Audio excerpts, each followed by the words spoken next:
Beloved, I want to take a moment and just talk to you about the struggle we all have when we are hung by our tongue.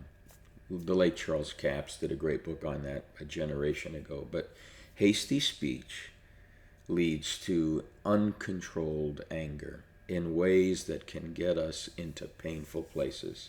Because it's not just while we're speaking, it's those we're speaking to and what we're speaking about that all gets tainted by that. And all of us know what it's like to regret that and to feel like, I wish I could press the reset button. Well, learning how to do that requires, as James says in his epistle, being quick to listen, slow to speak, and slow to anger.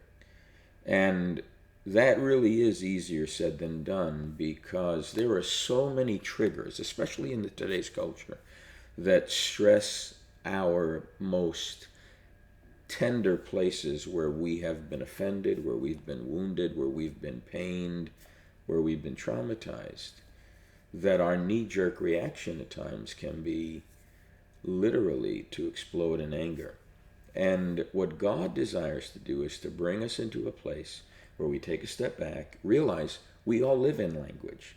We are human beings that live in language. That's part of what it means to make meaning about life, because our language flows from our observations of what's taking place. So if I'm looking at something and observing something and I interpret it as this is the worst thing that could ever happen in this moment, I'm going to react with my words, my emotions, my moods, and even my body. I'm going to lean into this thing with some sense of tension and stress. And so if I'm going to be able to be transformed, I've got to take a step back when I observe what I observe and be careful about not speaking too soon. Because if I speak too soon, it means what I'm doing is reacting instead of interacting. So what I want to do is learn how to observe to the point where I'm listening to what's really taking place and then evaluating it so that I can interpret it from a place of wholeness and well-being, and not be quick to have a knee-jerk reaction that leads me to keep repeating the known past of where I have responded that way before and give the enemy ground to continue to harass me with condemnation. Quick to hear, slow to speak, slow to anger.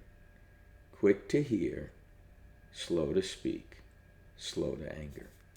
You and I have been invited by God to learn how to live in language, emotions, feelings, and moods in these bodies. And in order to do that well, we've got to take a step back, learn how to see what's going on, and listen with our whole being, and learn how not to make judgments, but interpret accurately, so that whatever we say can bring life. Now that's the ultimate. We're not going to get it right all the time, but that's the ultimate. And if we can learn how to move that way by surrendering to Christ and the work of the cross, we just might make the world a better place to live. Have a great weekend.